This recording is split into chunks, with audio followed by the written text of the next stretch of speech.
அனைவருக்கும் இனிய மாலை வணக்கம். நம்ம இன்னைக்கு ரிவிஷன் கிளாஸ் எல்லாம் ஒண்ணா இருக்கோங்க. போன கிளாஸ்ல ஆல்ரெடி நரம்பு மண்டலம் பார்த்துட்டு இருந்தோம் இல்லைங்களா?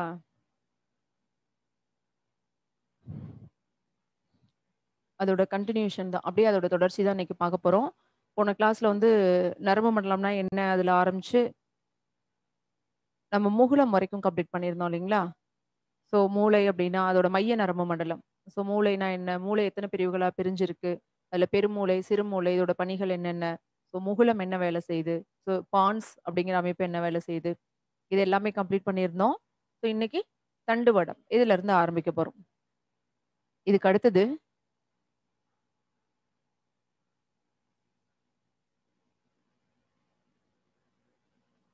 தண்டுவடம் அதுக்கு கீழ இதோட பணிகள் இது முடிச்சோம் அப்டின்னா, மேக்ஸிமம் நரம்பு மண்டலம் அவ்வளோதாங்க. அதுக்கு மேல பெருசா ஒண்ணும் இல்ல.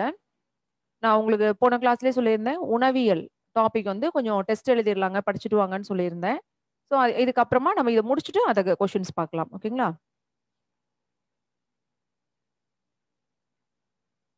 சரிங்க. So first தண்டுவடம். தண்டுவடம் அப்படிங்கிறது, அப்படியே நம்ம மூளையிலிருந்து தொடர்ந்து வரக்கூடிய ஒரு பகுதி தான்.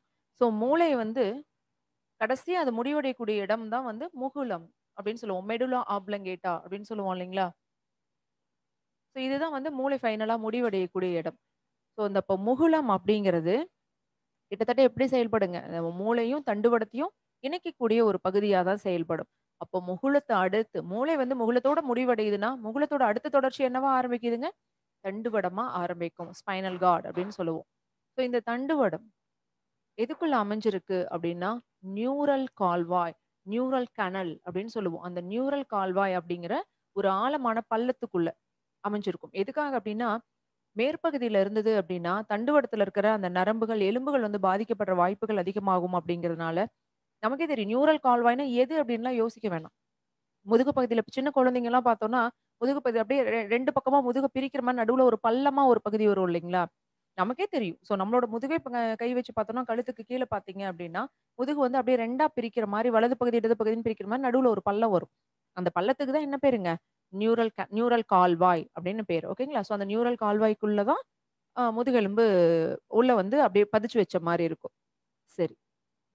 அடுத்தது மூளை ரொம்ப முக்கியமான உறுப்பு அப்படிங்கிறனால அத பாதுகாக்கிறதுக்காக மெனிஞ்சஸ் அப்படிங்கிற ஒரு உறை 3 அடுக்குகளா இருக்குமே. 3 அடுக்குகளா இருக்கும்.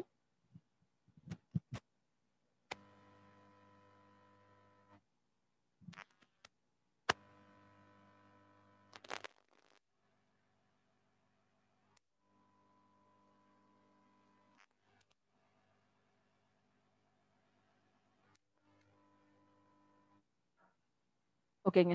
ஒரு 1 நிமிஷம் கொஞ்சம் உங்களுக்கு நான் பேசுனது கேட்டிருக்காது. ஸோ அந்த மெனிஞ்சஸ் எப்படி மூளைய சுத்தி 3 அடுக்குகளா, டியூராமைட்டா, அரக்னாய்ட், பயோமேட்டா அப்படிங்கிற 3 அடுக்குகளா இருக்குன்னு சொன்னோம் இல்லைங்களா? ஸோ அந்த உறைகளோட தொடர்ச்சி அப்படியே எத சுத்தியும் இருக்குங்க. தண்டுவடத்த சுத்தியும் இருக்கும். தண்டுவடத்த சுத்தி 3 உறைகள் இருக்கு அப்படின்னா, இது ஏதோ புதுசா 3 பேர் வருமாட்ருக்கு அப்படின்னு அர்த்தம் கிடையாது. அந்த மூளைய சுத்தி இருக்கிற மெனிஞ்சஸ் அப்படிங்கிறதோட தொடர்ச்சி தான் தண்டுவடத்த சுத்தியும் அதே 3 அடுக்குகளா இருக்கும். ஓகேங்களா? சரிங்க. தண்டுவடத்தோட மிக முக்கியமான வேலை என்ன அப்படின்னா, மூளைய உடம்புல இருக்கிற மத்த உறுப்புகளோட இணைக்கிறது தாங்க இதோட முக்கியமான வேலையே. நம்ம யோசிச்சு பார்த்தாவே நமக்கு தெரியும். இப்ப நம்ம மூளை வந்து நம்ம உறுப்புகளுக்கு எதுக்காவது ஒரு ஆர்டர குடுக்குது, ஒரு கட்டளைய குடுக்குது அப்படின்னா, அது எதன் வழியா தான் உறுப்புகள வந்து அடைஞ்சாகணும்? ஸ்பைனல் கார்டு தண்டுவடம் வழியா தான் வந்தாகணும். அதே மாரி ஒரு உறுப்பு என்னோட கையோ, காலோ ஏதோ ஒரு விஷயத்த வந்து மூளைக்கு சொல்ல நினைக்குது அப்படின்னா, அதுவும் எது வழியா தான் போய் ஆகணுங்க.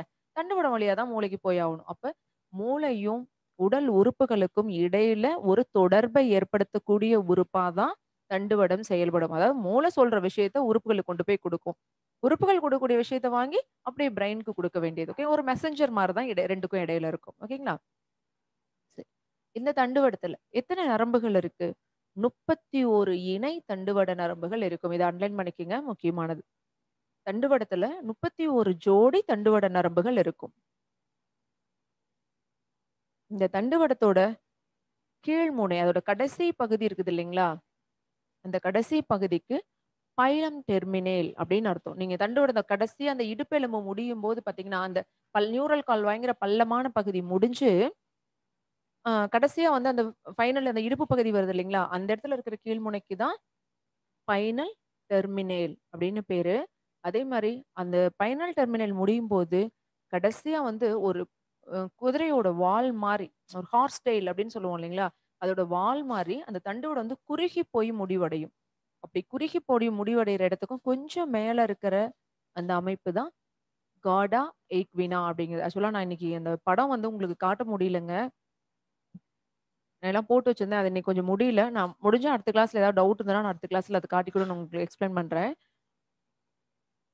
அதுக்கு கீழ வந்து கோனஸ் மெடுலாரிஸ் அப்படின்னு ஒண்ணு குடுத்துருக்கோம் இல்லைங்களா? இதுதான் இந்த இடுப்பெலும்பு வளையம் அப்படின்னு ஒண்ணு படிச்சிருப்போம்ல நம்ம. இடுப்பெலும்பு வளையம் பெல்விஸ் அப்படின்னு ஒண்ணு படிச்சோமா? எலும்பு மண்டலத்துல.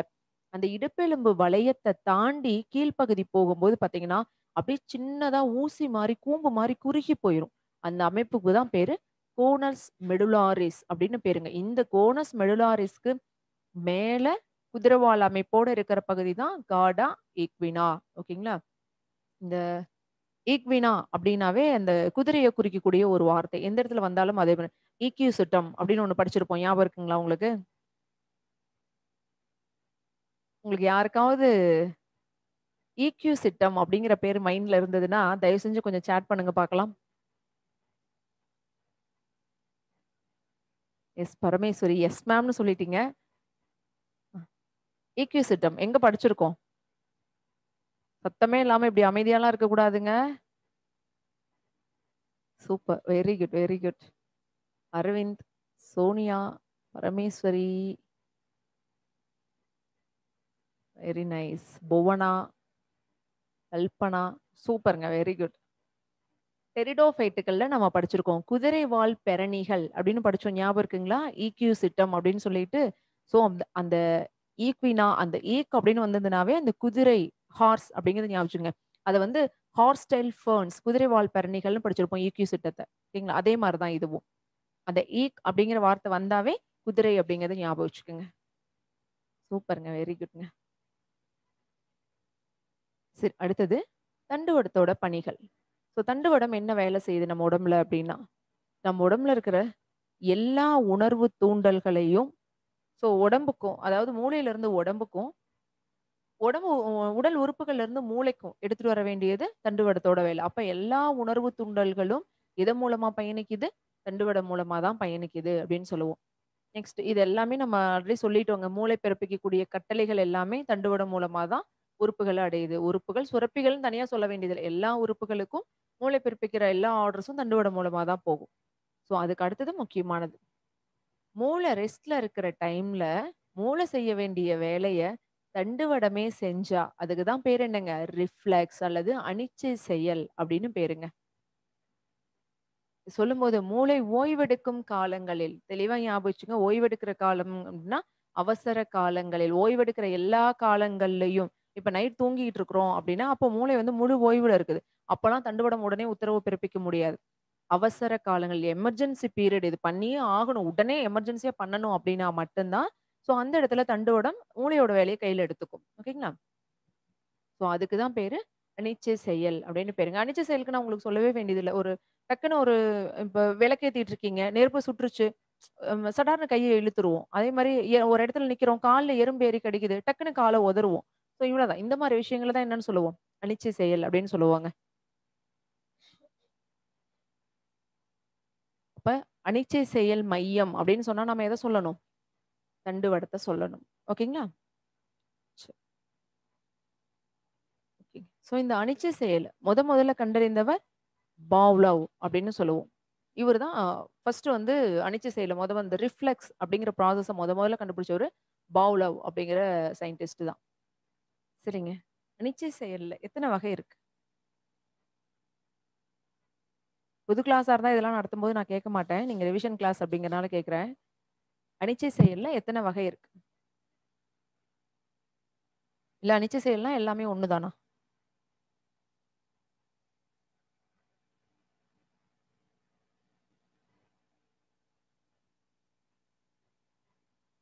ஓகே 2 வகை. சூப்பர்.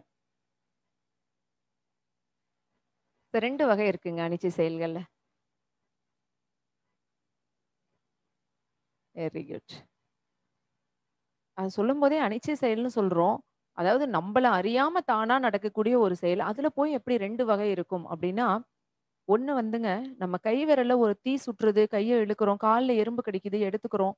ஸோ அது எல்லாமே நம்ம புறத்தோற்றத்துல நம்ம கண்களால பார்த்து நமக்கு நல்லா தெரிஞ்சு நடக்கக்கூடிய செயல்கள். இத கட்டுப்படுத்துறது தான் எதோட வேலைங்க? தண்டுவடத்தோட வேலை. நல்லா ஞாபகம் வச்சுக்கங்க. ஒரு அனிச்சை செயல் நம்ம கண்ணு முன்னாடி அந்த அனிச்சை செயல் நடக்கிறத நாம உணர முடியும், கண்களால பார்க்க முடியும். அப்டின்னா, அந்த அனிச்சை செயல கட்டுப்படுத்துறது தான் தண்டுவடத்தோட வேலை. இன்னொன்னு இருக்கு. அத உணர மட்டும் தான் முடியும். நம்ம கண்களால பார்க்கலாம் முடியாது. என் இதயம் துடிச்சுட்டு இருக்கு. என் இதயம் துடிக்குதுங்கிறத நான் வந்து என்ன பண்றேன்? ஃபீல் பண்றேன். அத உணர முடியும். நுரையீரல் சுருங்கி விரியுதுன்னு சொல்றேன்.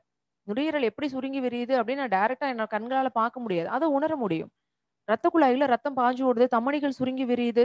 அதெல்லாம் எல்லாமே நமக்கு தெரியும். ஓகேங்களா? இது எல்லாமே நம்ம உடம்புக்குள்ள நடந்துட்டு இருக்குது. நாம சொல்லியா நடக்குது? தானே நடக்குது இல்லைங்களா? இது எல்லாமே அனிச்சை செயல்கள் தான். ஆனா, இதுக்கும் தண்டுவடத்துக்கும் சம்மந்தம் இல்ல. நல்லா ஞாபகம் வச்சுங்க.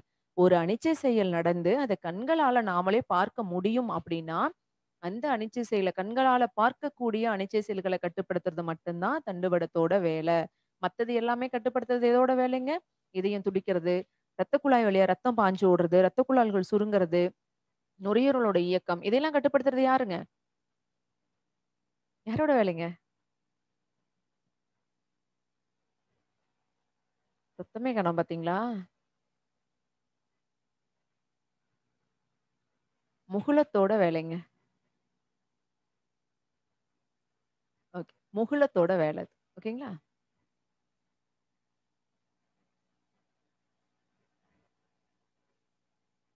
ஆமா. சுவாசிக்கிறது, இதயம் சுருங்கி விரியறது, ரத்த குழாயில ரத்தம் பாய்ந்து ஓடுறது, ரத்த குழாய்கள் சுருங்கி விரியறது.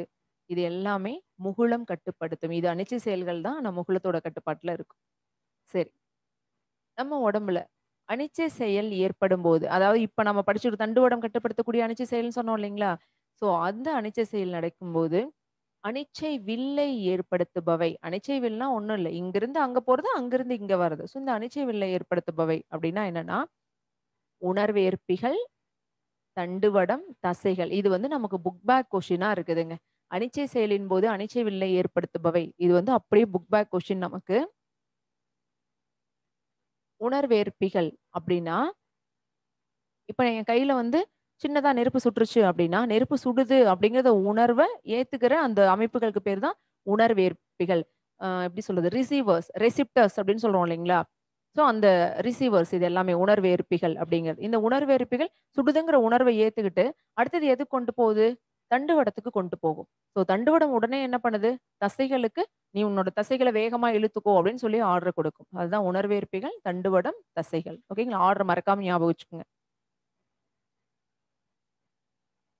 இப்ப இதுவரைக்கும் தாங்க இந்த அனிச்சை செயல்னு படிச்சோம் இல்லைங்களா? இதுவரைக்கும் வர்றது தான் தண்டுவடத்தோட பணிகள். அதுக்கு மேல வர்றது எல்லாமே ஜெனரல் பாயிண்ட்ஸ் தான். இங்க சொல்லும்போது அனிச்சை செயலை கண்டறிந்தவர் பாவ்லவ் அப்படின்னு சொன்னோம் இல்லைங்களா? ஸோ இவர் வந்து என்ன சோதனை மூலம் கண்டறிஞ்சாரு அப்படின்னா, அ நாயின் உமிழ்நீர் சுரப்பு சோதனை அப்படின்னு சொல்லுவோம்.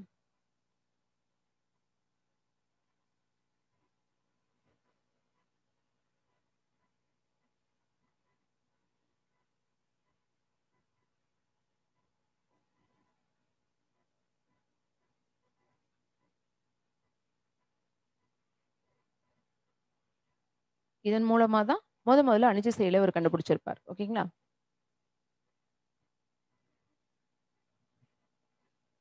இது நீங்க நீங்க படிச்சிருப்பீங்க. இதெல்லாம் ஸ்கூல்லயே படிச்சிருப்பீங்க. அதாவது மணி அடிச்சா சாப்பாடு கிடைக்கும் அப்படின்னு அந்த மணி சத்தம் கேட்டோனே நாய்க்கு வந்து உமிழ்நீர் சுரக்க ஆரம்பிக்குது இல்லைங்களா? ஸோ ஃபர்ஸ்ட்டு வந்து சாப்பாட்ட பார்த்தா மட்டும் உமிழ்நீர் சொட்டுட்டு இருக்கும் கொஞ்ச நாள். அப்புறம் அதாவது மணி அடிச்சுட்டு, அப்புறம் கொண்டு வந்து சாப்பாடு வைப்பாரு. மணி அடிக்கும்போது எந்த ரியாக்ஷனும் அதுகிட்ட இருக்காது. சாப்பாடு வந்தோனே உமிழ்நீர் சுரக்கும். இதுவே வந்து ஒரு 2, 3 நாள் பழகுன பின்னாடி, மணி சத்தம் கேட்டோனே எனக்கு சாப்பாடு வரப்போகுது அப்படின்னு சொல்லி அந்த நாயோட வாயில வந்து உமிழ்நீர் சுரக்க ஆரம்பிக்குது இல்லைங்களா?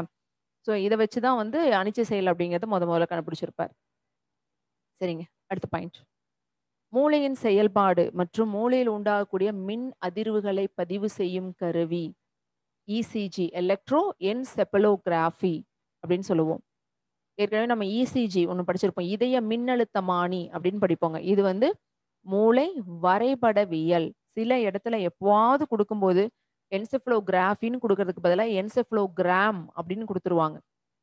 ஸோ ஒருவேளை கிராஃபின்னு இல்லாம இருந்தால் மட்டும், எலக்ட்ரோ என்செஃபலோகிராம்னு இருந்தா சூஸ் பண்ணுங்க. ஆனா 2யும் குடுத்திருந்தா கிராஃபிங்கிறது தான் நீங்க சூஸ் பண்ணணும். ஓகேங்களா?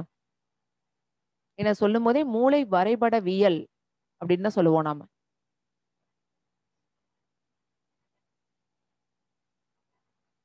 சரி. இது வந்து மூளையோட செயல்பாடு, மூளையில உண்டாகக்கூடிய மின் அதிர்வுகள இவ்வளோ மட்டும் தான் பதிவு பண்ணுமா? அப்படின்னா, மூளையில ஏதாவது ஒரு இடத்துல சின்ன சின்ன கட்டிகள் மாரி அமைப்போ இருந்தது அப்படின்னா, அந்த கட்டிகள்ல இருந்து உருவாகக்கூடிய அதிர்வுகளையும் பதிவு செஞ்சது அப்படின்னா, இந்த மாரி கட்டிகள் அதுல இருக்கிறதுக்கு அதாவது உள்ள வந்து ஏதோ ஒரு அப்நார்மல் இருக்கு. கட்டிகள் அப்படின்னு அக்யூரேட்டா கண்டுபிடிக்க முடியாது. ஏதோ அப்நார்மல் இருக்கு அப்படிங்கிறதையும் இது என்ன பண்ணும்? ரெஜிஸ்டர் பண்ணி காட்டும். ஓகேங்களா? அப்ப மூளையில இருக்கிற கட்டிகள வந்து கண்டுபிடிக்கிறதுலயும் இந்த EEG உதவும். அடுத்ததுங்க.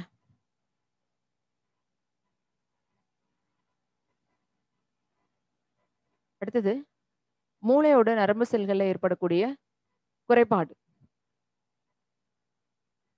இது சொல்லும்போதே, நரம்பு மண்டலம் சார்ந்த குறைபாடுகள் அப்படின்னு சொல்லுவோம். மூளையோட நரம்பு செல்கள்ல ஏற்படுற குறைபாட்டுக்கு பேர் தான் நினைவாற்றல் இழப்பு அல்லது அம்னீஷியா அப்படின்னு சொல்லுவோம்.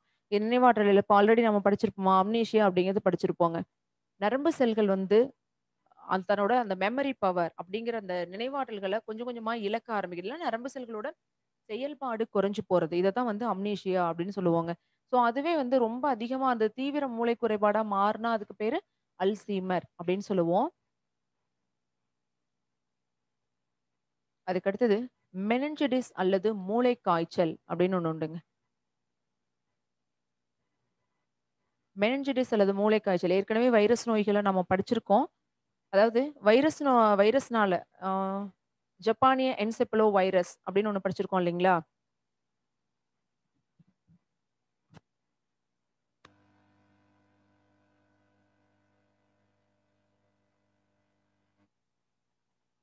இந்த ஜப்பானிய என்செபலடிஸ் வைரஸ் அப்படிங்கிறது அல்லது என்செபலோ வைரஸ் எப்படி வேணாலும் சொல்லலாம்.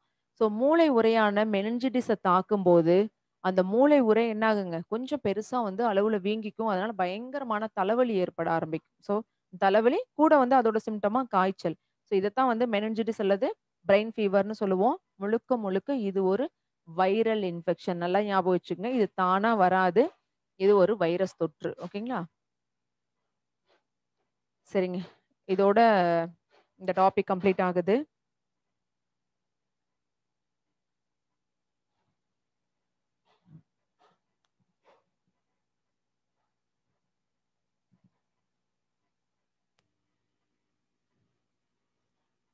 ம அடுத்தது வந்து டாபிக்ல இருந்து கொஷின்ஸ் உணவியல் டாபிக்ல இருந்து கொஷின்ஸ் பார்க்கலாம்னு நினைக்கிறேன்.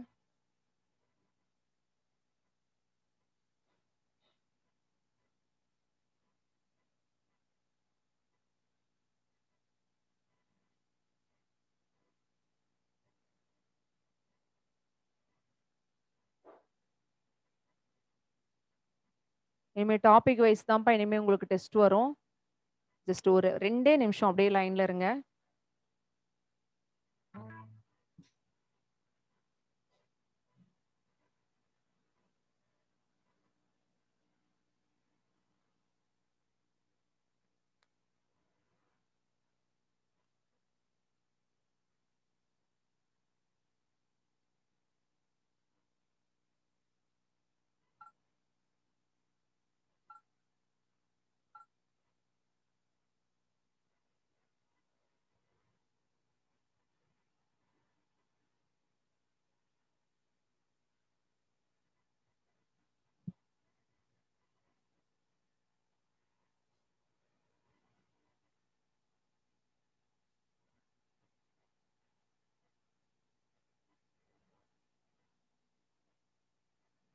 ஓகேங்க.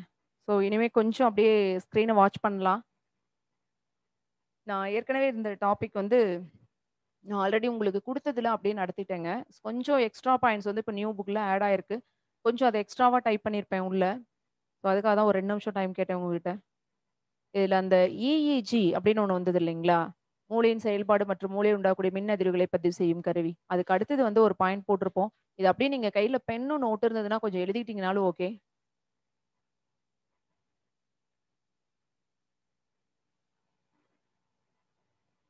அப்படியே நான் படிக்கிறேன், எழுதிக்கிங்க. உச்ச அளவை விட இல்ல நீங்க அப்படியே நோட் வச்சுட்டு நான் நரம்பு மண்டலம் போட்டு எக்ஸ்ட்ரா பாயிண்ட்ஸ்ன்னு எழுதிக்கிட்டீங்கனாலும் ஓகே. உச்ச அளவை விட அதாவது உச்ச அளவு அப்படிங்கிறது -55 மில்லி வோல்ட். உச்ச அளவை விட குறைந்த மின் அழுத்தத்தில் உச்ச அளவை விட குறைந்த மின் அழுத்தத்தில் நரம்பு செல்கள் எந்த ஒரு மின் தூண்டலையும் கடத்த முடிவதில்லை. எந்த ஒரு மின் தூண்டலையும் கடத்த முடிவதில்லை.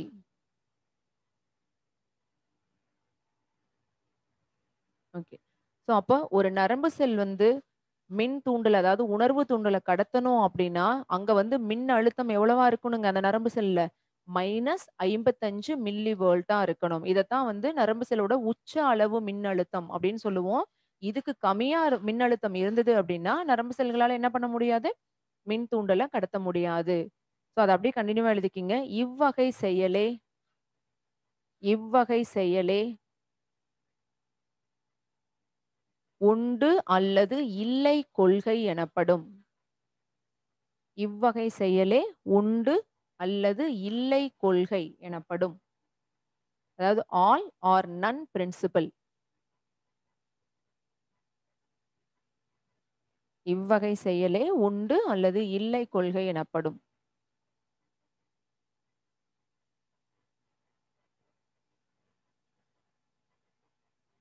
அடுத்த பாயிண்ட்.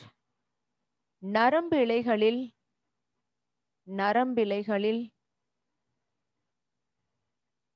மின் முனைப்பியக்க நீக்கம்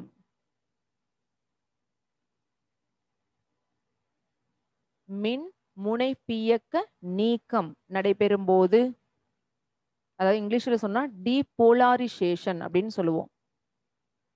இதை எழுதுங்க, நான் எழுதி காட்டுறேன். நரம்பிழைகளில் மின் முனைப்பியக்க நீக்கம் நடைபெறும் போது சோடியம் அயனிகள்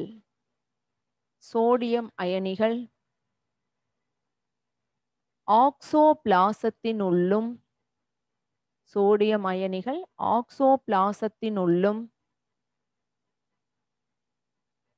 ஆக்சோபிளாசம் ஞாபகம் இருக்குது இல்லைங்களா? ஆக்சான்ல இருக்கிற சைட்டோபிளாசத்துக்கு பேரு ஆக்சோபிளாசம்னு பேரு. அப்ப அத டீபோலாரிசேஷன் நடக்கும்போது சோடியம் அயனிகள் எங்க பயணிக்குது? ஆக்சோபிளாசத்துக்கு உள்ள போகுது. அடுத்தது அப்படியே கன்டினியூ பண்ணுங்க. பொட்டாசியம் அயனிகள் செல் வெளி திரவத்திற்கும் அனுமதிக்கப்படுகின்றன. செல் வெளி திரவத்திற்கும் அனுமதிக்கப்படுகின்றன.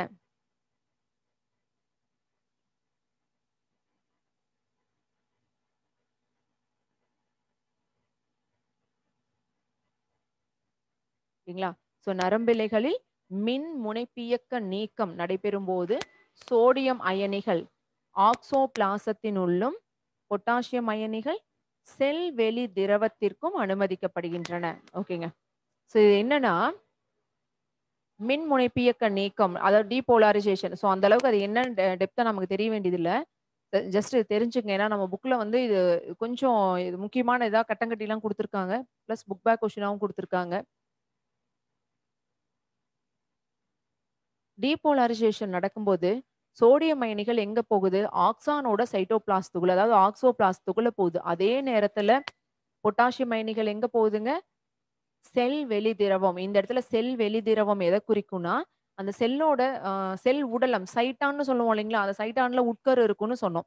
அந்த உட்கருவோட உட்பகுதியில நிரம்பிச்சிருக்கிறதுக்கு பேரு அங்கே அத சைட்டோபிளாசம் தான் சொல்லுவோம். சைட்டான்குள்ளேயும் சைட்டோபிளாசம் நிறைஞ்சிருக்கும். ஆக்சான்லயும் சைட்டோபிளாசம் நிறைஞ்சிருக்கும். அந்த சைட்டான்ல இருக்கிற செல் அதுக்கு பேரு செல் வெளிதிரவம்னு பேருங்க. அதுக்குள்ள பொட்டாசியம் அயனிகளும், சோடியம் அயனிகள் ஆக்சான்ல இருக்கிற சைட்டோபிளாஸ்துக்குள்ளேயும் போகும். ஓகேங்களா?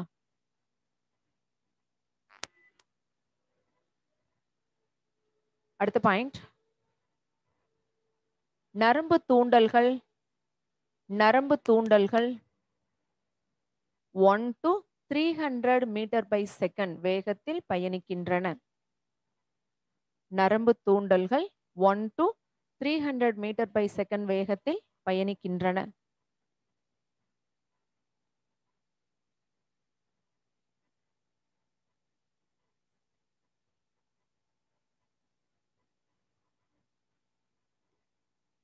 நெக்ஸ்ட்டுங்க.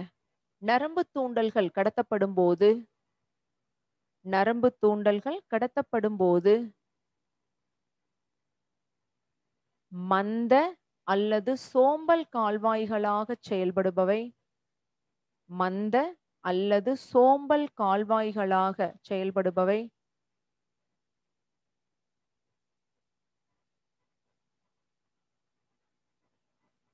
பொட்டாசியம் மின்னூட்ட கால்வாய். பொட்டாசியம் மின்னூட்ட கால்வாய்.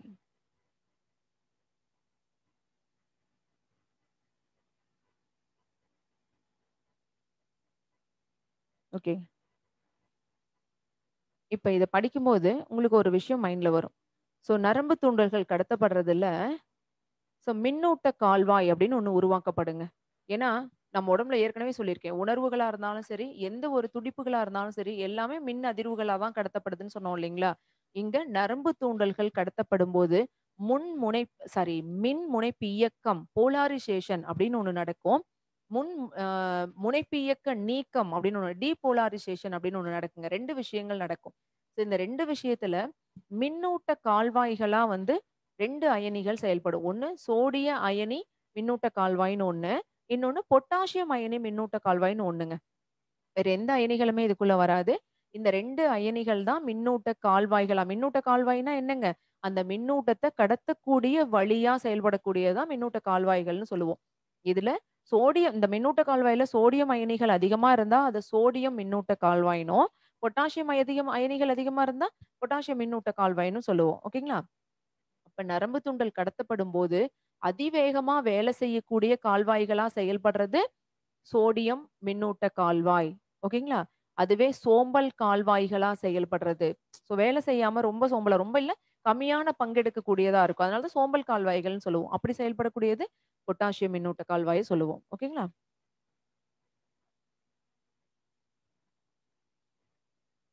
ஓகேங்க. அடுத்து நரம்பு மண்டல குறைபாடுகள். இது உங்களுக்கு நரம்பு மண்டல குறைபாடுகள்னு தலைப்பு போட்டு குடுத்துருக்க மாட்டேன்.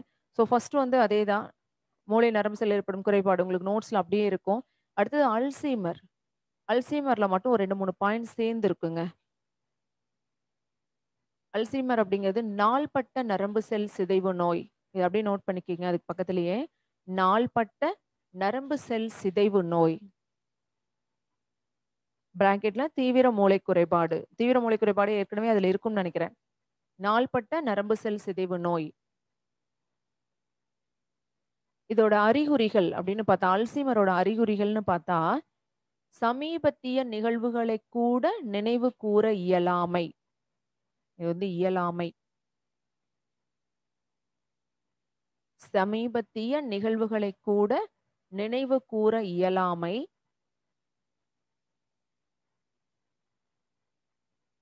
2வது அறிகுறி பேசும் மொழியில் குறைபாடு. பேசும் மொழியில் குறைபாடு.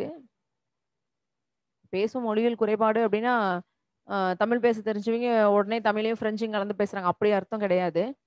அவங்க பேசக்கூடிய லாங்குவேஜே புரிஞ்சு பேச தெரியாம, வார்த்தைகள் தேவையில்லாத வார்த்தைகள யூஸ் பண்றது, தடுமாறுறது, வார்த்தைகள கோர்க்கறதுக்கு தடுமாறுறது. 3வது சிம்ப்டம் சமநிலையற்ற ஊசலாடும் மனநிலை. சமநிலையற்ற ஊசலாடும் மனநிலை. இந்த 3ம் அல்சீமரோட அறிகுறிகள்ங்க. சமீபத்திய நிகழ்வுகளை கூட நினைவு கூற இயலாமை. 2வது பேசும் மொழியில் குறைபாடு. 3வது சமநிலையற்ற ஊசலாடும் மனநிலை. அடுத்தது 3வதா வர்றது பர்கின்சன் நோய். இது ஏற்கனவே ஒரு டைம் குரூப் 2ல கேட்ட கொஸ்டின் தான். 3வது அல்சீமருக்கு அடுத்தது பர்கின்சன் நோய். நம்ம மெனின்ஜைட்டிஸ் ஆல்ரெடி குடுத்துருப்பாங்க. அது கீழ எழுதிக்கோங்க. பர்கின்சன் நோய். அதுக்கு நேரா உடல் இயக்கத்தை பாதிக்கும் நரம்பு மண்டல குறைபாடு.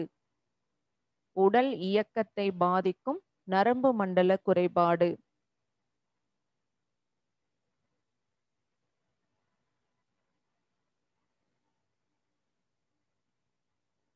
இதனால் உடல் நடுக்கங்களும் ஏற்படும். இதனால் உடல் நடுக்கங்களும் ஏற்படும். இந்த பார்க்கின்சன் நோய் அப்படிங்கிறது, ஆக்சுவலா சின்ன வயசுல இருக்கிற எல்லாத்துக்குமே வரணும்னு அவசியம் இல்ல. வரக்கூடாதுங்கிறதும் கட்டாயம் இல்லங்க. வரலாம். ஆனா கொஞ்சம் வயசாக வயசாக இந்த பாதிப்பு வந்து ஒரு சிலர்ட்ட அதிகமா இருக்கும். நம்ம வீட்ல வந்து கொஞ்சம் ஏஜ் ஆக ஒரு 60, 65 வயசுக்கு மேல இருக்கிற ஒரு சிலரும் பார்த்தீங்கன்னா, வீட்ல வந்து ஒரு டம்ளர்லயோ அல்லது ஒரு பாத்திரத்துல தண்ணி ஊத்தி குடுத்தோம்னா, அது பிடிக்கும்போது கை நடுங்கும். காஃபி, டீ குடுத்தோம்னா டம்ளர் பிடிக்கும்போது கை நடுங்கும். சாப்பிடுற பிளேட் பிடிக்கும். அந்த மாரிலாம் இருக்குது இல்லைங்களா? அதெல்லாம் ஒரு சிலர்ல வயதானவங்கள்ல இந்த நோயோட அறிகுறிகளா உருவாகும். ஓகேங்களா? ஓகே. அடுத்தது மெனின்ஜைட்டிஸ் நீங்க எழுதியிருப்பீங்க. வைரஸ் தொற்றால் மூளையியலில் ஏற்படும் வீக்கம். சாரி நோட்ஸ்லயே நமக்கு இருக்கும். அதுக்கு கீழ மூளையில் ஏற்படும் அநேக புற்றுநோய்களுக்கு மூளையில் ஏற்படும் அநேக புற்றுநோய்களுக்கு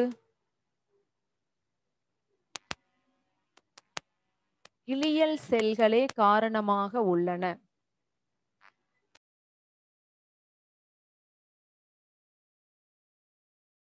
ஓகேங்க. கிளியர்ன்னு நெனைக்கிறேன். ஓகே. Thank you. சாரிங்க. ஒரு 5 மினிட்ஸ்க்கு மேல சம் டெக்னிக்கல் ப்ராப்ளம் சிஸ்டம் அப்படியே ஆஃப் ஆயிருச்சு கொஞ்சம். ஓகேங்க. Thank you. இவ்வளோ நேரம் வெயிட் பண்ணியிருக்கீங்க.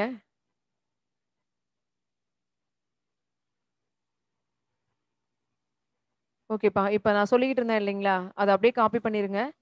மூளையில் ஏற்படும் அநேக புற்றுநோய்களுக்கு கிளியல் செல்களே காரணமாக உள்ளன. அது பிராக்கெட்ல பக்கத்திலேயே நரம்பு செல்கள் பகுப்படையும் திறன் அற்றவை.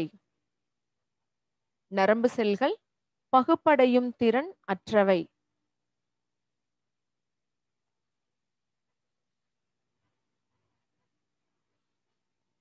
ஆனால் கிளியல் செல்கள் தொடர்ந்து பகுப்படையும் திறனை பெற்றிருப்பதால்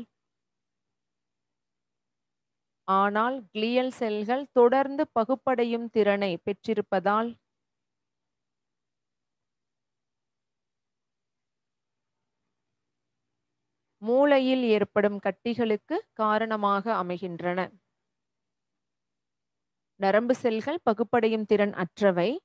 ஆனால் கிளியல் செல்கள் தொடர்ந்து பகுப்படையும் திறனை பெற்றிருப்பதால் மூளையில் ஏற்படும் கட்டிகளுக்கு காரணமாக அமைகின்றன.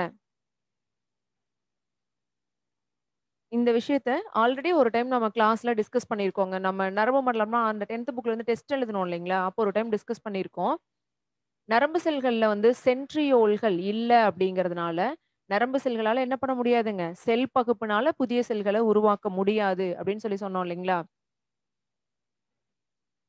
நரம்பு செல்கள்ல சென்ட்ரியோல் இல்ல. செல் பகுப்புனால புதிய செல்ல உருவாக்க முடியாது. அது எங்கிருந்து உருவாகுதுன்னு சொன்னோம்? நியூரோக்ளியா செல்கள்ல இருந்து உருவாகுது. கிளியல் செல்கள் அப்படின்னாலும், நியூரோக்ளியா செல்ஸ் அப்படின்னாலும் 2ம் ஒண்ணு தாங்க. இந்த கிளியல் செல்கள்ல இருந்து தான் நரம்பு செல்கள் உருவாக்கப்படுதுன்னு சொன்னோம். எப்படி உருவாக்கப்படுது? கிளியல் செல்களுக்கு தொடர்ந்து செல் பகுப்படையக்கூடிய திறன் இருக்கு. அதனால என்ன ஆகும்னா, மூளையில ஏற்படக்கூடிய எல்லா விதமான டியூமர்ஸுக்கும் நரம்பு செல்கள் காரணமா இருக்காது. எதுங்க காரணமா இருக்கும்? கிளியல் செல்கள் தான் காரணமா இருக்கும். ஏன்னா, இதுக்கு வந்து செல் பகுப்படையக்கூடிய திறன் இருக்கிறதுனால, சில வேளைகள்ல மைட்டாசிஸ் பகுப்புனால அதிக செல்கள உருவாக்கிரும். ஓகேங்களா? சரிங்க. இந்த பாயிண்ட்ஸ் வந்து எக்ஸ்ட்ராவா இருக்கும். ஜஸ்ட் இந்த டாபிக்கோட நான் ஃபர்ஸ்ட்ல இருந்து ஒரு டைம் நான் பாத்துர்றேன். சில இடத்துல ஏதாவது எக்ஸ்ட்ரா டாபிக் இருக்கான்னு.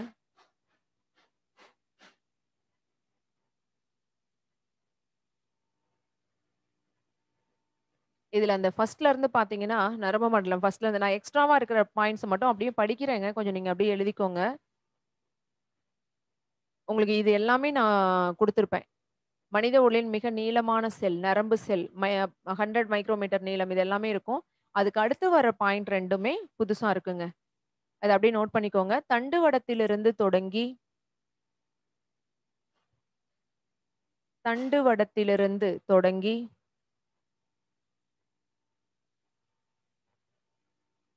காலின் பெருவிரல் வரை நீண்டுள்ள தண்டுவடத்திலிருந்து தொடங்கி காலின் பெருவிரல் வரை நீண்டுள்ள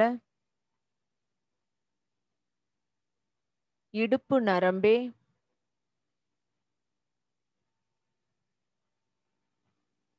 இத ஆல்ரெடி பார்த்துட்டோங்களா? ஸ்டார்ட்டிங்லாம் பார்த்துட்டோம்னு நெனைக்கிறேன். ஓகேங்க. அப்போ ஒண்ணும் பிரச்சனை இருக்காது. ஸோ ஆல்ரெடி அந்த லாஸ்ட் பாயிண்ட் மட்டும் தான் நமக்கு மிஸ் ஆச்சு. அதனால இப்ப அத முடிச்சுட்டோம். ஓகேங்க. Okay. Thank you, thank you. Correct. நான் போன கிளாஸ்ல உங்களுக்கு பிடிஎஃப்பா நடத்தல. வேர்ட் டாக்குமெண்ட்ல தான் நடத்துனேன். ஸோ இது கம்ப்ளீட் ஆயிருச்சு. இந்த டாபிக் இதோட ஓவர்ங்க.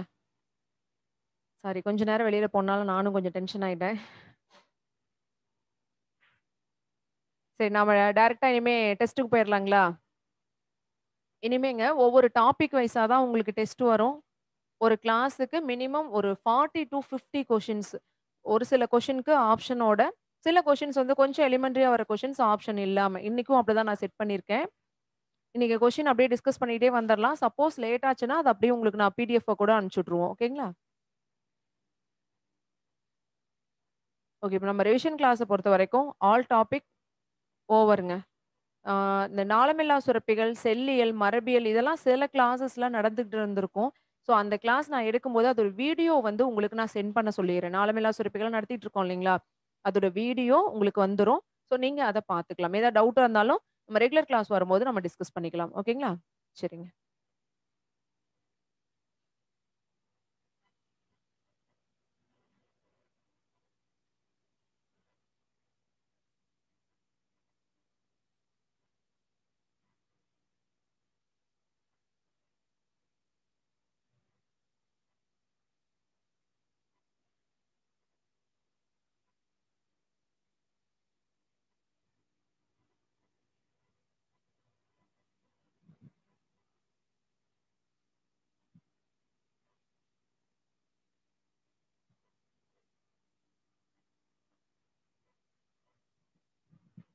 ஓகேங்க. கொஸ்டின்ஸ் வந்து உங்களுக்கு ஷேர் ஸ்க்ரீன்ல வச்சிருக்கேன்.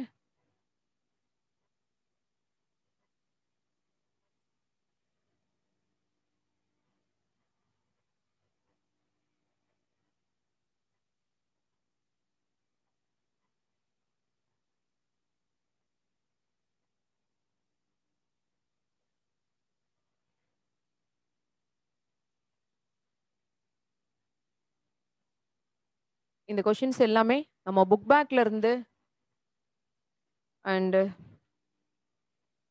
ஆல்ரெடி டெஸ்ட்லலாம் எக்ஸாம்லாம் கேட்டிருக்காங்க இல்லைங்களா? ஸோ அந்த கொஸ்டின்ஸ் அதுலருந்து எல்லாமே எடுத்திருக்கேங்க.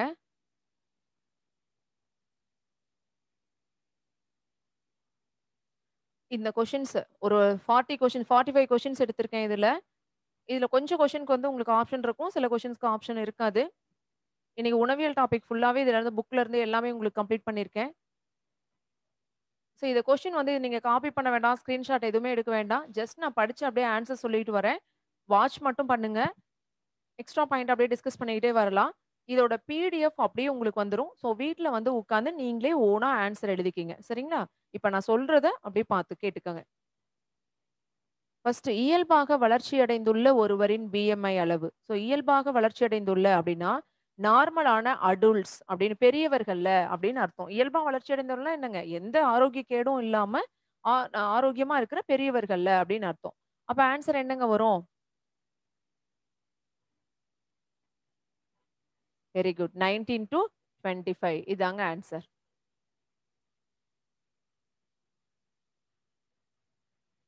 இதான் ஆன்சர். 19 டூ 25 அப்படிங்கிறது. இந்த இடத்துல சரி நான் ஆன்சர் நோட் பண்ணாமயே வைக்கிறேன்.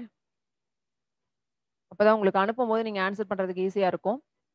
19 இங்க ஏன் வந்து மத்ததெல்லாம் சூஸ் பண்ணக்கூடாது அப்டின்னா, இத பார்க்கும்போதே தெரியும். 20க்கு மேல் அப்டின்னா, 20க்கு மேல எவ்வளோ இருந்தாலும் ஓகே அப்டின்னு நம்ம சொல்ல முடியாது. 30க்கு மேல போயிட்டா அது என்ன ஆயிருங்க?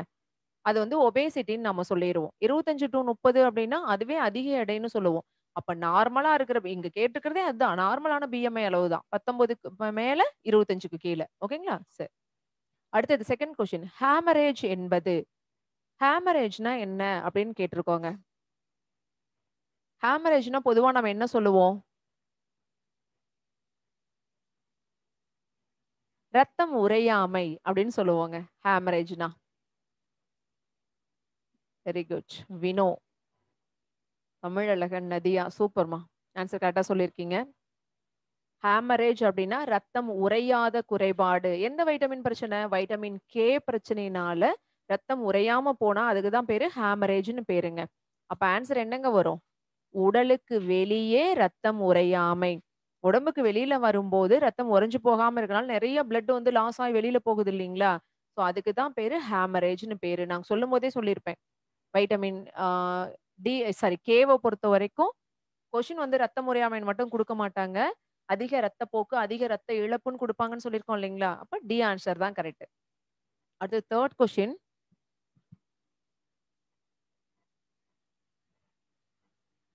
விலங்குகளின் எலும்புகளில் பெருமளவில் சேமிக்கப்படும் சேர்மம். என்னங்க வரும் answer? Nice. Very good. Answer C. Calcium phosphate. ஏன்னா, இது கொஸ்டின் ரொம்ப எலிமெண்டரியான கொஸ்டின் தாங்க. இதுக்கு ஆப்ஷன் குடுக்க வேண்டியதுன்னு தான் யோசிச்சேன். பட் கால்சியம், பாஸ்பரஸ் இதெல்லாம் பார்க்கும்போது லேசா மனசு தடுமாறும். கால்சியம் தானே அதிகமா இருக்கும். சேர்மம்ங்கிறத அந்த இடத்துல மறந்துருவோம். ஸோ அதுக்காக தான் இந்த ஆப்ஷனே நான் வச்சேன். கால்சியம் பாஸ்பேட் அப்படிங்கிறதாங்க கரெக்ட். ஏன்னா சேர்மம்னு குடுத்துட்டோம். ஓகேங்களா? ஏன்னா ரத்தத்துல மட்டும் தான் கால்சியமும், பாஸ்பரஸும் தனித்தனியே தனிமங்களா இருக்கும். எலும்புகள்லயும், பற்கள்லயும் கால்சியம் பாஸ்பேட்டா இருக்கும். ஓகேங்களா? அடுத்து 4த் கொஸ்டின். தற்சார்பு ஊட்டமுறை எதனை அல்லது எவற்றைச் சார்ந்து இயங்குகிறது? என்னங்க ஆன்சர் போடலாம்?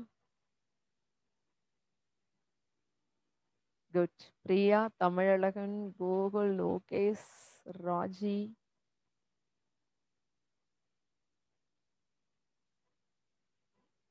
கொஞ்சம் கன்ஃப்யூஸ்டாவும் இருக்கும் போல இருக்கு உங்களுக்கு இல்லையா? கன்ஃப்யூஷனே வேண்டாங்க. தற்சார்பு ஊட்டமுறை சார்ந்தது பி ஆப்ஷன தான்.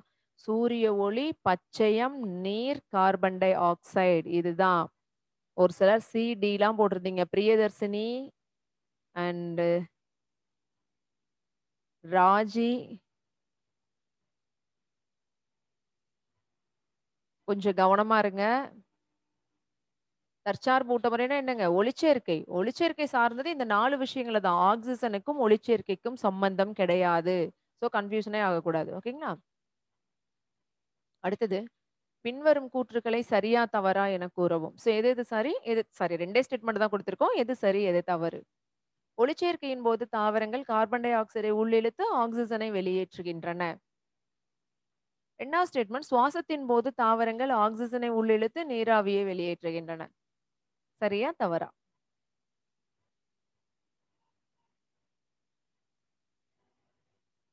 நைஸ்.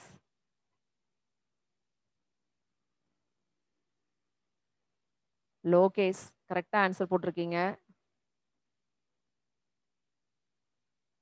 Very good Raji. ஓகேங்க. ஸோ இதுலயும்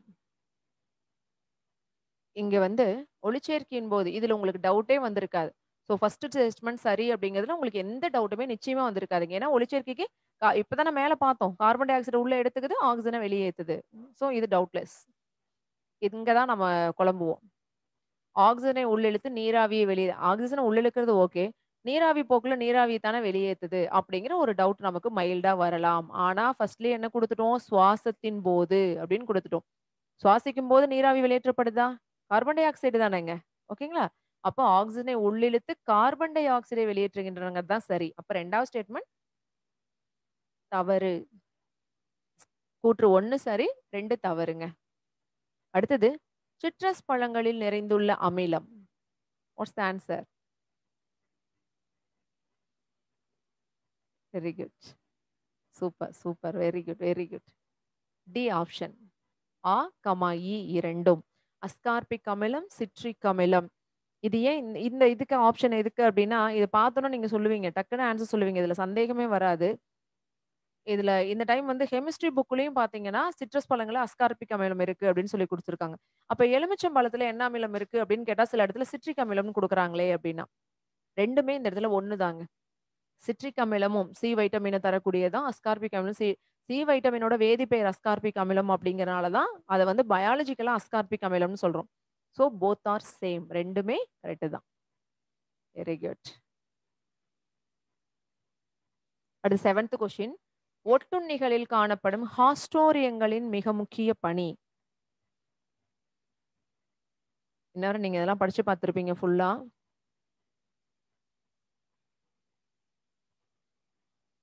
ம். Very good. நெறைய பேரு சி ஆன்ஸர போட்டிருக்கீங்க. Nice. Very good. C answer தாங்க கரெக்ட். நல்லா ஞாபகம் வச்சுக்கோங்க. ஹாஸ்டோரியங்களின் மிக முக்கிய பணினா, உணவையோ, நீரையோ உறிஞ்சுறது இல்லங்க. ஒரு உயிரினம் ஒட்டுண்ணியா உயிர் வாழுது அப்டின்னா, அந்த ஒட்டுண்ணிகளால அந்த உணவ உறிஞ்சி செரிக்க முடியும். அதுல செரிமான மண்டலம் வளர்ச்சி அடைந்த செரிமான மண்டலம் இருக்காது. அதனால என்ன பண்ணுங்க, செரிக்கப்பட்ட உணவு ஊட்டத்த அந்த ஊட்டப்பொருள, உணவு ஊட்டத்த ஆற்றல தான் உறிஞ்சும் அது. ஸோ ஊட்டத்தினை உறிஞ்சுதல்ங்கிறது தான் கரெக்ட். ஓகேங்களா? சரி 8த் கொஸ்டின். மனிதர்களின் இயல்பான கருத்தரித்தலை தூண்டும் வைட்டமின். இது ஈஸியா போட்டுருவீங்க. ஆப்ஷன் ஏ.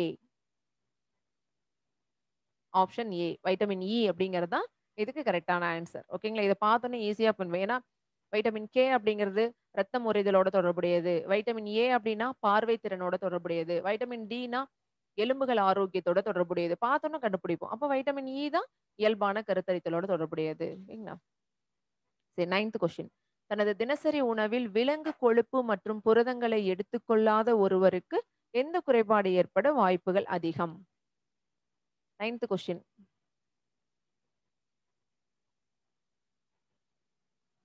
9த் கொஸ்டினுக்கு ஓகே. வனிதா கரெக்ட்டா போட்டிருக்கீங்க.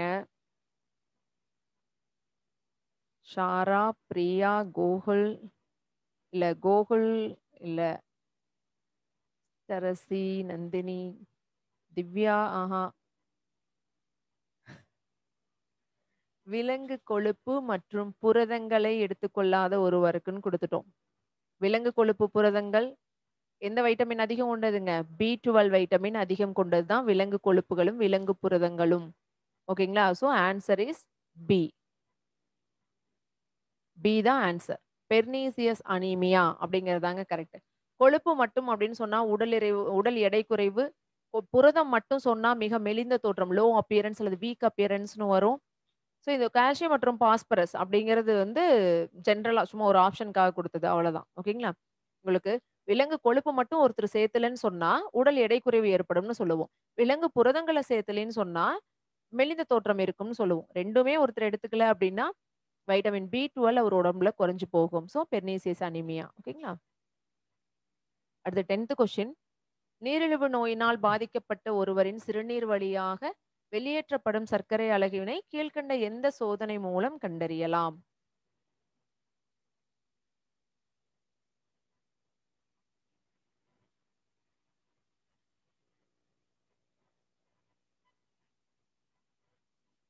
S, yes, yes. ஏன் நெறைய பேத்துக்கு இதுல கன்ஃப்யூஷன் வருதுன்னே தெரியலங்க. ஒரு சிலர் டி ஆன்சர் போட்டுட்டு இருக்கிறீங்க. இவை அனைத்தும்னு சந்தேகமே வரக்கூடாது. என்னதாங்க ஆன்சர்? பெனடிக்ட் கரைசல் சோதனை. இவை அனைத்தும் ஏன் வராது அப்படிங்கிறதுக்கு இந்த ஒரு வார்த்தையே போதும். என்ன சொல்லிட்டோம்? இந்த நோயினால பாதிக்கப்பட்ட ஒருத்தரோட சிறுநீர் வழியா வெளியேற்றப்பட சர்க்கரை எப்படி கண்டுபிடிக்கலாம்னு தான் சொன்னோம். அப்ப ரத்தத்துல சர்க்கரை பரிசோதனை செய்யறதுக்கும் சிறுநீருக்கும் என்னங்க சம்பந்தம்? இல்லைங்களா? ஹீமோசைட்டோமீட்டர்ங்கிறது என்ன? ரத்தத்துல இருக்கிற ரத்த செல்களோட எண்ணிக்கையை கண்டுபிடிக்க பயன்படுறது. அப்போ அதுவும் வராது. அந்த 2 வராதுன்னு கண்டுபிடிச்சாவே என்னங்க அர்த்தம்? ஆன்சர் வந்து பெனடிக்ட் கரைசல் சோதனை. அதான். இதெல்லாம் ரொம்ப ஈஸியான கொஸ்டின்ங்க. சரி அடுத்தது கூற்று காரணம். வைட்டமின்கள் என்பவை உடலுக்கு தீங்களிக்காத அவசியமான சத்தான ஊட்டப்பொருட்கள்.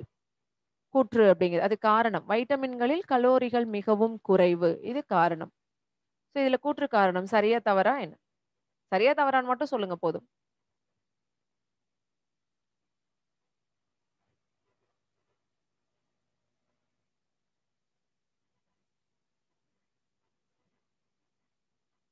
ஓகே.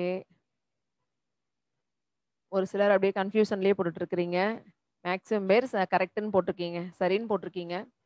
2மே சரிங்க. வைட்டமின்கள் என்பவை உடலுக்கு தீங்களிக்காத அவசியமான சத்தான ஊட்டப்பொருட்கள் அப்படிங்கிறது சரி. எதனால அது வந்து அவசியமான சத்தான ஊட்டப்பொருட்களா இருக்குது அப்படிங்கிறத வைட்டமின்கள்ல கலோரிகள் மிகவும் குறைவு. இன்னும் சொல்லப்போனா அதுல கலோரிகளே கிடையாது. ஓகேங்களா? அதனால 2மே கரெக்ட்டு. கூற்று காரணம் 2ம் சரி. கூற்றுக்கு காரணம் சரியான விளக்கம். ஓகேங்களா? சரிங்க. அடுத்த கொஸ்டின். இதுக்கெல்லாம் ஆப்ஷன் குடுக்கல. தைராக்சின் ஹார்மோனில் அடங்கியுள்ள தாது பொருள். இது நமக்கு நல்லாவே தெரியும். நான் உங்களுக்கு ஆன்சர் சொல்லவே வேண்டியதில்ல. டக்குனு போட்டுருவீங்க. அயோடின். ஓகேங்களா? அடுத்தது. ஹீமோகுளோபினில் அடங்கியுள்ள கூட்டுப் பொருட்கள். 13த் கொஸ்டின். ஹீமோகுளோபின்ல என்னென்ன இருக்கு? ம். இரும்பும், புரதமும் இருக்கு. ஓகேங்களா? ஹீம் பிளஸ் குளோபின் அப்படின்னு போடுவீங்க. இரும்பும், புரதமும். Very good. சூப்பர். அடுத்தது 14வது கொஸ்டின். வேதி தற்சார்பு உயிரிகள் எவற்றிலிருந்து ஆற்றலை பெறுகின்றன? எதிலிருந்துங்க? ஆப்ஷன்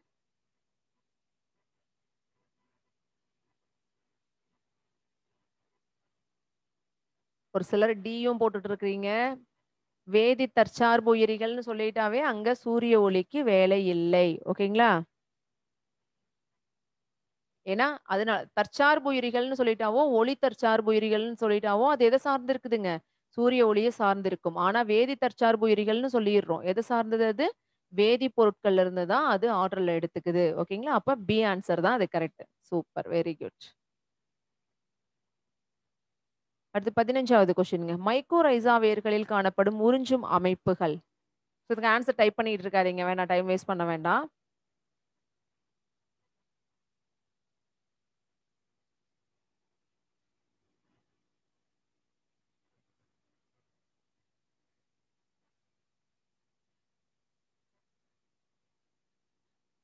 எல்லாருமே பின் ட்ராப் சைலன்ட்க்கு போயிட்டீங்க. ஏன்னா இது கொஸ்டினே தப்பு. சாருண்ணி வேர்களில் காணப்படும் உறிஞ்சு அமைப்புகள். அதுக்கு ஆன்சர் மைக்கோரைசாவா வரணும். ஓகேங்களா? ஒரே நிமிஷம்.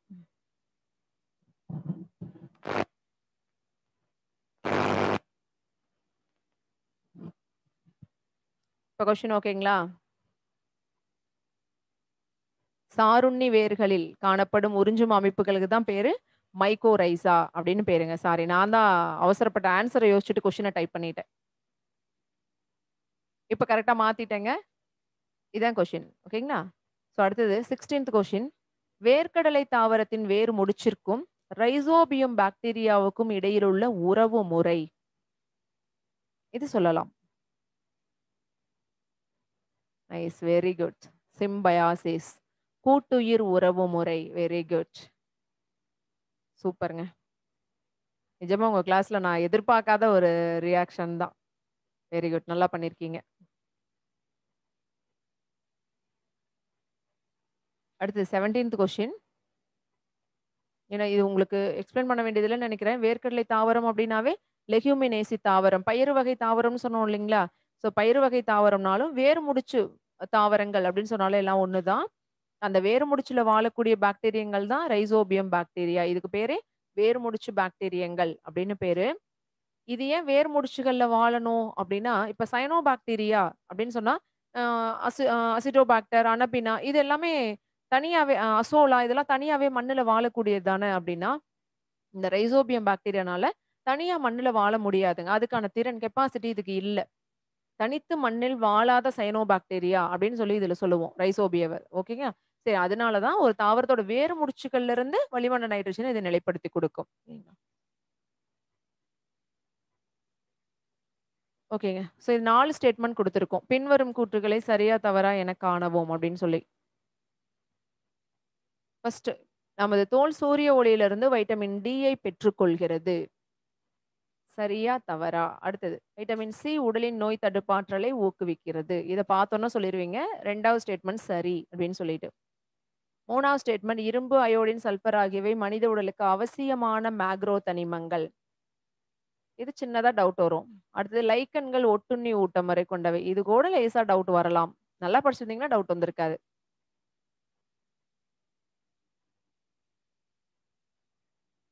ஓகே. தமிழழகன் ஏபிசி ரைட்ன்னு போட்டிருக்கீங்க. ராஜி அண்ட் காவியா 1, 2 சரின்னு போட்டிருக்கீங்க.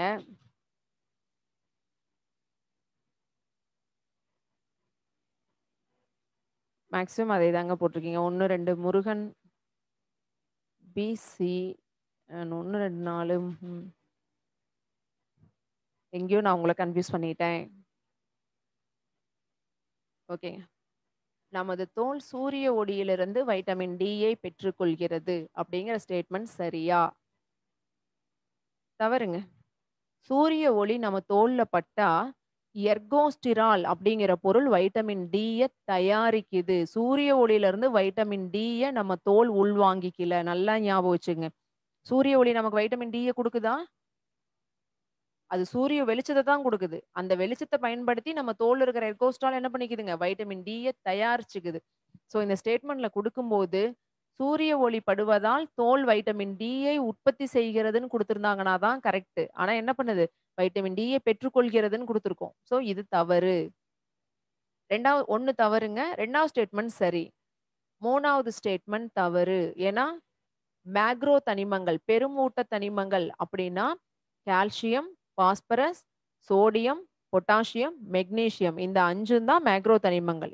இதுல குடுத்திருக்கிற 3மே மைக்ரோ தனிமங்கள், நுண்ணூட்டங்கள். சரிங்களா? அதனால 3வது ஸ்டேட்மெண்ட்டும் தவறு. 4வது லைக்கன்கள் ஒட்டுண்ணி ஊட்டமுறை கொண்டவை. லைக்கன்கள் கூட்டுயிர் ஊட்டமுறை கொண்டவை. ஒட்டுண்ணி கிடையாது. ஸோ 4வது ஸ்டேட்மெண்ட்டும் தவறு. அப்ப 2 மட்டும் தாங்க கரெக்ட். 4 ஸ்டேட்மெண்ட்ல 1, 3, 4 தவறு. 2 மட்டும் சரி. சரி 18வது கொஸ்டின். பிளாடர் வர்ட் எனப்படும் தாவரம்.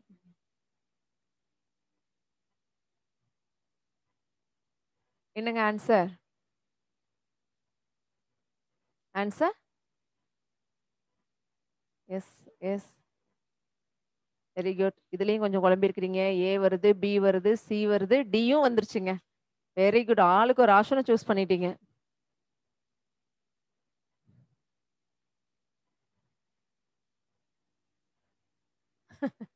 ஆன்சர் என்னங்க? பி தான் ஆன்சர். நெறைய பேர் பி ஆன்சர் எழுதியிருக்கீங்க. Very good. Utricularia, bladderwort. பிளாடர்னா என்னங்க? பைன்னு அர்த்தம். பை தாவரங்கள் அப்படின்னா யுட்ரிகுலேரியா தான். நெப்பந்தஸ் என்னன்னு சொல்லுவோம்? Pitcher plant. குடுவை தாவரம் சொல்லுவோம். பிட்சர் பிளான்ட் அல்லது குடுவை தாவரம். ட்ரொசிரா அப்படிங்கிறது சூரிய பனித்துளி தாவரம். சன்டியூ பிளான்ட்ன்னு சொல்லுவோம். ஓகேங்களா? வீனஸ் ஃப்ளைட்ராப். ஸோ இது வந்து பூச்சி பிடிப்பான் தான் இதுக்கு பேரே.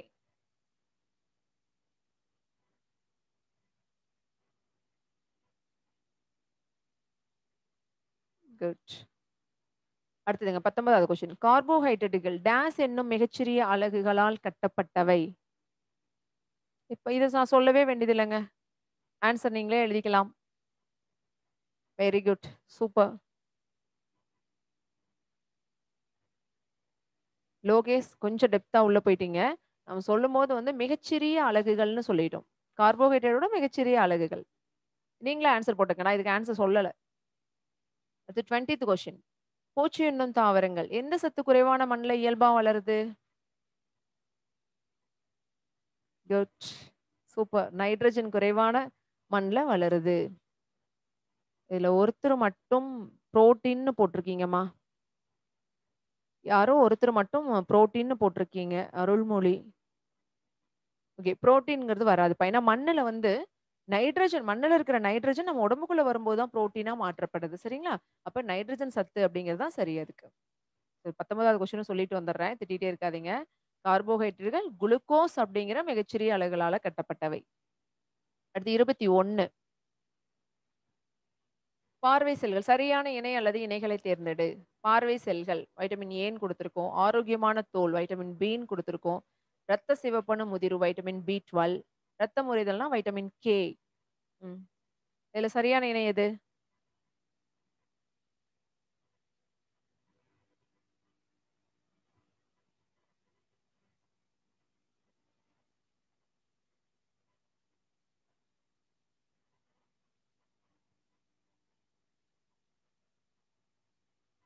பாத்தீங்களா? உங்கள இப்ப தானே நான் பாராட்டுனேன். எல்லாம் நல்லா படிச்சுட்டு வந்திருக்கீங்கன்னு. அதுக்குள்ளங்காட்டி தப்பா தப்பா சுபாஷினி கரெக்ட்டா போட்டிருக்கீங்க. வினோதினி கரெக்ட்டா போட்டிருக்கீங்க. கனகவல்லி ஓகே. நீங்க 4மே கரெக்ட்டுங்க. 4மே சரியான இணை தானே.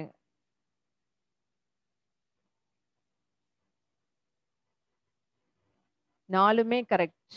அப்படிங்கிறது தான் சரி. ஓகேங்களா? பார்வை செல்கள் சீரா செயல்படுறதுக்கு வைட்டமின் ஏ வேணும். ஸோ இது கரெக்ட்டு. தோல் ஆரோக்கியத்துல பயன்படுறது வைட்டமின் பி. நீங்க பிரிச்சு பிரிச்சு பார்க்காதீங்க. பொதுவா தோல் ஆரோக்கியம்னாவே வைட்டமின் பி தான். ரத்த ஆர்பிசி முதிர்வடையறதுக்கு தேவையானது பி12. ஸோ இல்லன்னா அது முதிர்வடையாம இறந்து போகும். பெர்னிசியஸ் அனிமியா வரும்னு படிச்சிருக்கோம். ரத்தம் உறைதல் அப்படின்னா வைட்டமின் கே. ஓகேங்களா? அப்ப 4மே சரியான இணைகள் தான். 4ம் சரி. சரி. குழந்தைகளில் ஏற்படும் புரத குறைபாட்டு நோய்கள். ஸோ இது டக்கு டக்கு டக்குன்னு நீங்க சொல்லிருவீங்க. அதனால ஆன்சர் கஷ்டப்பட்டு டைப் பண்ணாதீங்க.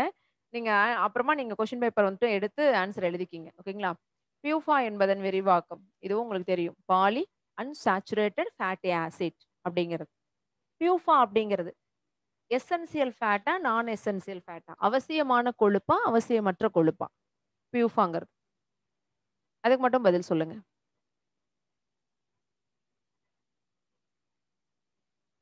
பியூஃபாங்கிறது எசென்சியல். ஓகேங்களா? அவசியமான கொழுப்பு அமிலம் பியூஃபா அப்படிங்கிறது. Super. Very good, very good, very good. அடுத்து சைவ உணவாளிகளுக்கு கிடைக்காத வைட்டமின்.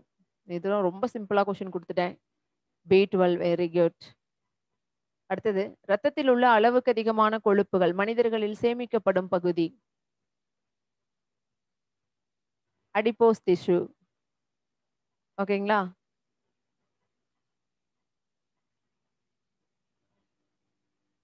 சூப்பர். அடுத்தது 26வது கொஸ்டின். பின் வருவனவற்றுள் எது செயல்படு புரதத்திற்கு எடுத்துக்காட்டு? இதுக்கு ஆன்சர் டைப் பண்ணலாம் நீங்க.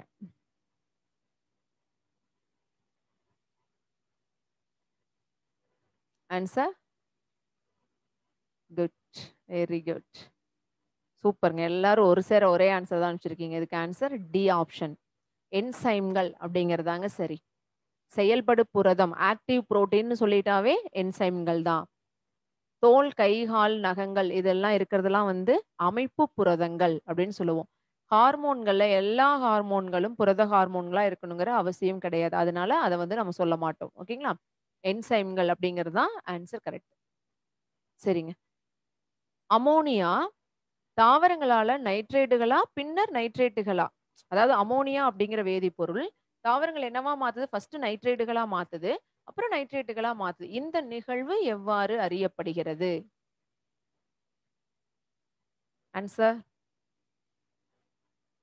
ஓகே. ஏ வந்திருக்கு, சி வந்திருக்கு, டி வந்திருக்கு. நைஸ்ங்க. பி மட்டும் யாரும் போடலங்க. ஏன்னா கார்பன்னு போட்டோம். அதனால உஷாராயிட்டீங்க. ஓகேங்களா? மீதி 3யும் போட்டீங்க. சரி. அமோனியா தாவரங்களால நைட்ரேட்டுகளால, அப்புறம் நைட்ரேட்டுகளால மாற்றப்படுற நிகழ்வு அப்படின்னா, நைட்ரஜன் சுழற்சி வராது.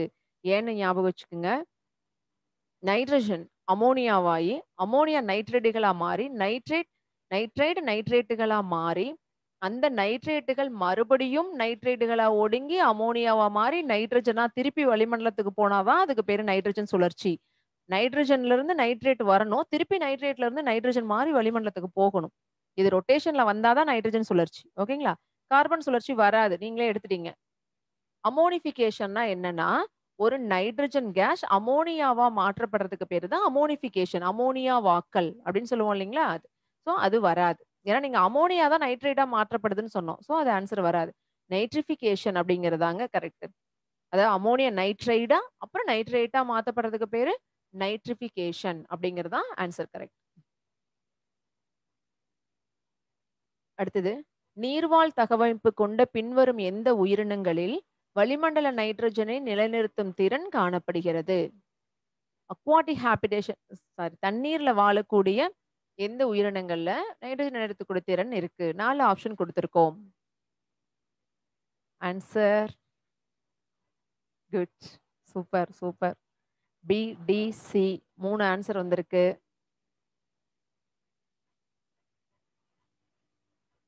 ஏங்க ஏவ மட்டும் விட்டுட்டீங்க? ஓகேங்க. இதுக்கு ஆன்சர் சி. சைனோபாக்டீரியா தான். ஏன் வந்து ஆல்காக்கள் பொதுவா சொல்லக்கூடாது அப்படின்னா, சயனோபாக்டீரியாவும் ஆல்காக்குள்ள தான் வரும். ஆல்காக்கள் வகையை சார்ந்தது தான். ஆனா எல்லா ஆல்காக்களுக்கும் நைட்ரஜன் நிலைநிறுத்தும் திறன் கிடையாது. ஆல்காக்கள்ல சயனோபாக்டீரியா கிளாஸ்க்கு மட்டும் தான் அது இருக்கு. ஓகேங்களா? அதனால சி ஆன்சருக்கு நம்ம போறோம். தாவர இருவாழ்விகள் ஏன் போகக்கூடாது? பிரயோஃபைட்டுகள். பிரயோஃபைட்டுகள்ல எந்த தாவரத்துக்குமே அட்மாஸ்பியரிக் நைட்ரஜன நிலைநிறுத்தக்கூடிய திறன் இல்லை. நீர்வாழ் மிதவை நுண்ணுயிரிகள் என்னன்னு சொல்லுவோம்? பைட்டோ பிளாங்டன்ஸ் அப்படின்னு சொல்லுவோம் இல்லைங்களா? பைட்டோ பிளாங்டன் அப்படிங்கிறது எதுங்க? ஆல்காக்கள் தான். ஓகேங்களா? நீர்வாழ் மிதவை நுண்ணுயிரிகள்னா பைட்டோ பிளாங்டன். அதனால இந்த ஆப்ஷன் வராது. டைரக்ட் ஆப்ஷன் நமக்கு சைனோபாக்டீரியா தான். என்னாச்சு? கொஞ்சம் தடுமாறுறீங்களே? அடுத்தது 29th கொஸ்டின். சோயா பீன்ஸ் தாவர வேர்களில் காணப்படும் நிறமிகள் இவ்வாறு அழைக்கப்படுகின்றன. Yes, yes, S.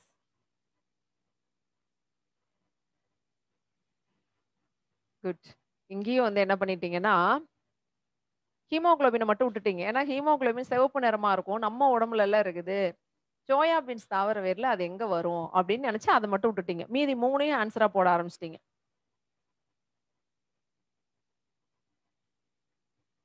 இதுக்கு ஆன்சர் வந்துங்க பி ஆப்ஷன். Leg haemoglobin. இது வந்து நம்ம கிளாஸ்லயே நெறைய டைம் டிஸ்கஸ் பண்ணியிருக்கோம்.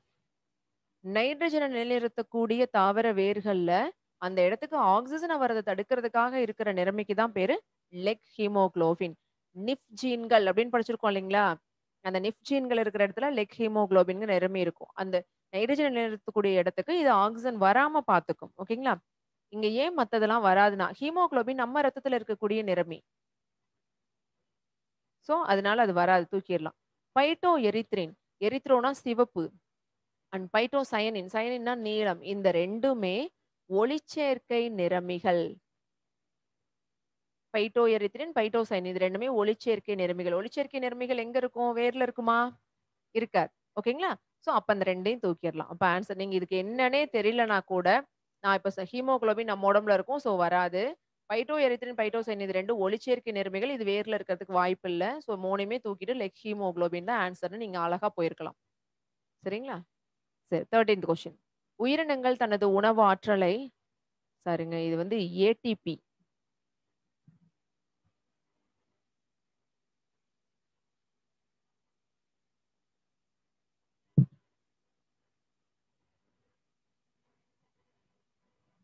உயிரினங்கள் தனது உணவாற்றலை ஏடிபி வடிவில் உருவாக்க அவசியமான தனிமங்கள் எது எது?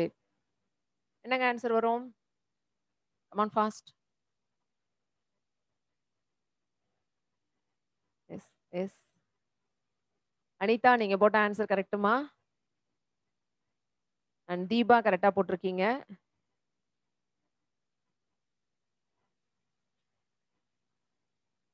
Ajith Kumar okay.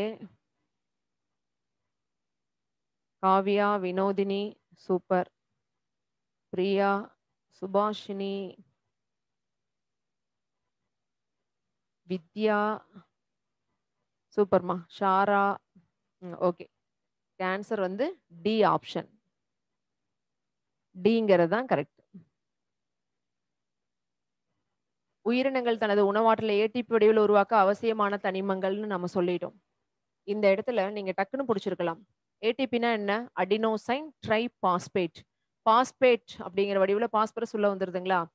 Adenosine. Adenosine வடிவுல அடினைன்ங்கிற ஒரு நைட்ரஜன் காரம் உள்ள இருக்கா? இருக்குங்களா? இல்லைங்களா? அப்ப நைட்ரஜன், பாஸ்பரஸ் 2ம். இந்த வார்த்தையை பார்க்கும்போது இதுல இருந்தே நீங்க புடிச்சிருக்கலாம். மத்தது எதுவுமே தேவையில்ல. அப்ப ஆ, இ 2ம் அப்படிங்கிறது ஆன்சரா வரும். அடுத்து 31வது கொஸ்டின். உணவூட்டம் என்பது ஆன்சர் நானே சொல்லிடுறேன். சரி வேண்டாம். நானே சொல்ல வேண்டாம். நீங்களே போடுங்க. சரிங்க. நான் 30 கொஸ்டினோட முடிச்சுக்கிறேங்க. கிளாஸ் வேணா கம்ப்ளீட் பண்ணிக்கலாம். அதுக்கு மேல இருக்கிறது நீங்களே கூட ஆன்சர் போட்டுக்கங்க.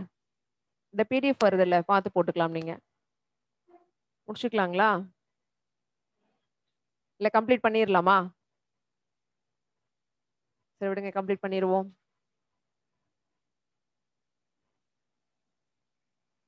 உணவூட்டம் என்பது ஆன்சர் வந்து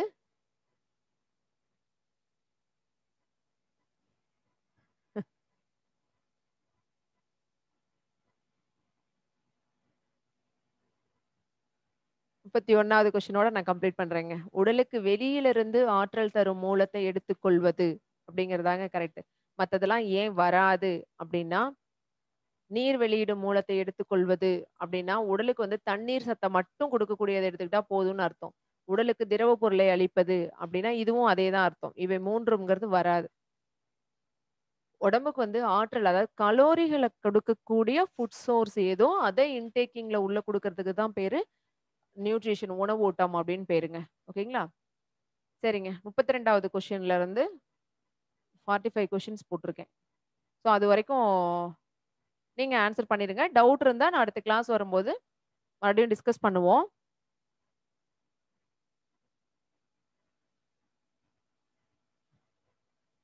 இல்லைங்க ஆளுக்கு ஒரு கமெண்ட் போடுறீங்க.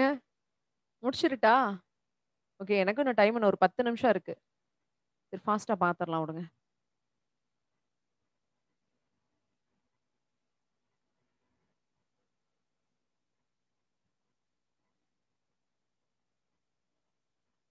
உயிரினங்கள் புவியில் காணப்படும் கீழ்க்கண்ட எந்த தனிமத்தினை அதிகம் சார்ந்திருக்கின்றன? இல்லைங்க இதுக்கு நான் ஆன்ஸர் சொல்லிட்டேன்னா, நீங்க யோசிக்கவே மாட்டீங்க. இதுக்கு ஆன்ஸர் மேக்ஸிமம் பேர் நீங்க என்ன சூஸ் பண்ணுவீங்கன்னு நான் சொல்லட்டா? சி தான் சூஸ் பண்ணுவீங்க. ஆக்ஸிஜன்னு சூஸ் பண்ணுவீங்க. ஆனால் தப்பு. B கார்பன்ங்கிறதாங்க correct. 32வது கொஸ்டினுக்கு ஆன்சர் பி. ஏன்னா ஒவ்வொரு உயிர் மூலக்கூறும் கார்பனால உருவாக்கப்பட்டதுன்னு சொல்லிட்டோம். எந்த தனிமத்தினை அதிகம் சார்ந்துள்ளதுன்னா கார்பன் தான் போடணும். ஆக்ஸிஜன்ங்கிறது நம்ம ரெஸ்பிரேஷனுக்கு பயன்படுத்தக்கூடிய ஒரு வாயு. ஓகேங்களா? சரி 33வது கொஸ்டின். ஒரு மிகப்பெரிய கூட்டுப் பொருளை எளிய பகுதிப் பொருட்களாக உடைக்கும் தன்மை கொண்ட உயிரிகள் இவ்வாறு அறியப்படுகின்றன. கரெக்ட்டா சொல்லணும் இதுக்கு. ஓகே. பிரியா கரெக்ட்டா போட்டிருக்கீங்க. சூப்பர். லோகேஷ் ஓகே. கீர்த்தி நோ. தீபா ஓகே. வித்யா ஓகே. சரிப்பா. ஆன்சர் பி தான். பிறசார்பு உயிரிகள் அப்படிங்கிறதாங்க சரி. ஏன்னா பிறசார்பு உயிர்கள் இப்ப நம்ம உடம்ப எடுத்துக்கங்க. கார்போஹைட்ரேட் அப்படிங்கிற உணவுல இருக்கிற மிகப்பெரிய மூலக்கூறுகள் என்ன பண்றோம்? குளுக்கோஸ்ன்னு சிறிய மூலக்கூறுகளா உடைக்கிறோமா? அப்ப பிறசார்பு உயிரிகள் தான் பெரிய மூலக்கூறுகள சிறிய மூலக்கூறுகளா உடைக்குது. தற்சார்பு உயிரிகள் என்ன பண்ணுது? சிறிய மூலக்கூறுகள சேர்த்து பெரிய மூலக்கூறுகளா மாத்துது. சாருண்ணிகள் இதெல்லாம் எதுவும் கிடையாது. ஏற்கனவே உடைச்சு வச்சிருக்கிற ஒண்ண ஈஸி கோயிங்கா எடுத்துட்டு போகும் இது 2ம். ஓகேங்களா? சரிங்க. 34 தற்சார்பு உயிரிகள் பின்வரும் எதை அல்லது எவற்றினை உள்ளடக்கியது? ஆப்ஷன். Very good. அருள்மொழி கரெக்ட்டா போட்டிருக்கீங்க. சூப்பர்மா. Super. Very good. Gokul Ramesh, Sonia சூப்பர்ப்பா. எல்லாருமே கரெக்ட்டா தான் போட்டிருக்கீங்க. ஆன்சர் வந்து ஏ தாங்க வரும். நீலப்பசும்பாசிகள் மற்றும் பசுந்தாவரங்கள். ஏன்னா இதெல்லாம் தான் ஒளிச்சேர்க்கை செய்யக்கூடிய உயிரிகள். பூஞ்சைகள், காளான்கள் 2மே ஒண்ணு தான். ஸ்லைம் மோல்டுகளும் பூஞ்சைகள்ல ஒண்ணு தான். இதெல்லாம் ஒளிச்சேர்க்கை செய்யும் திறனற்ற உயிரிகள்னு நமக்கு தெரியும். அப்போ ஆட்டோமேட்டிக்கா ஆன்சர் வந்து ஏ தான். அடுத்து 35வது கொஸ்டின். விலங்குகள் உணவை உள்ளெடுத்து அவற்றினை ஆற்றலாக உறிஞ்சி வளர்ச்சி மற்றும் உடல் பராமரிப்புக்காக பயன்படுத்தும் நிகழ்வு.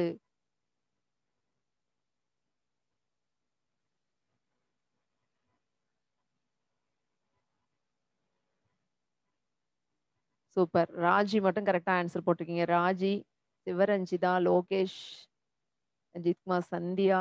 சூப்பர்மா. ஓகே. ஸோ இதுக்கு ஆன்சர் வந்து உணவூட்டம். டி ஆப்ஷன் தாங்க கரெக்ட். டி தான் கரெக்ட். தன்மயமாதல் ஏன் போடக்கூடாது அப்படின்னா, விலங்குகள் உணவை உள்ளெடுத்து அவற்றை ஆற்றலாக மாற்றி பயன்படுத்தும் நிகழ்வுன்னு மட்டும் கேட்டிருந்தா தன்மயமாதல்னு நீங்க போடலாம். ஆனா அத வளர்ச்சி மற்றும் உடல் பராமரிப்புக்காக பயன்படுத்தும் நிகழ்வுன்னு போட்டுட்டோம். அப்ப அத டோட்டலா நம்ம உடம்புல நடக்கக்கூடிய எல்லா விஷயத்தையும் சொல்லிட்டோம். அப்ப அதுக்கு பேரு உணவூட்டம்ங்கிறது தான் கரெக்ட்.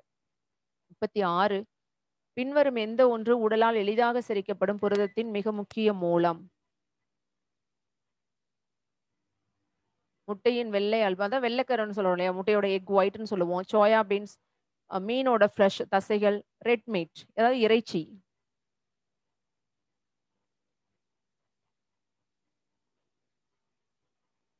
எதுங்க ஆன்சர் வரும்? Very good. Very good. Very good. Very good. ஏன்னு தெரியல. உங்க எல்லாத்துக்கும் முட்டை தான் ரொம்ப புடிச்சிருக்குதுன்னு நெனைக்கிறேன். ஒரே ஒருத்தர் மட்டும் கனகவள்ளி மட்டும் பின்னு கரெக்ட்டா ஆன்சர் போட்டிருக்காங்க. சோயா பீன்ஸ்ங்கிறதாங்க கரெக்ட்டு. முட்டை அதாவது விலங்கு புரதமோ, விலங்கு கொழுப்புகளோ எதுவா இருந்தாலும் உடம்பு கொஞ்சம் கஷ்டப்படுங்க அத டைஜெஸ்ட் பண்றதுக்கு. அதே தாவர கொழுப்புகளா, தாவர புரதமா இருந்தா கொஞ்சம் ஈஸியா டைஜெஸ்ட் பண்ணும். அந்த அடிப்படையில சோயா பீன்ஸ் தான் ஆன்சர் கரெக்ட்டு.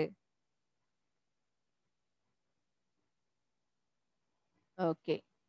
அடுத்தது பின்வருவனவற்றுள் எந்த ஒன்று ஊட்டச்சத்து அல்ல?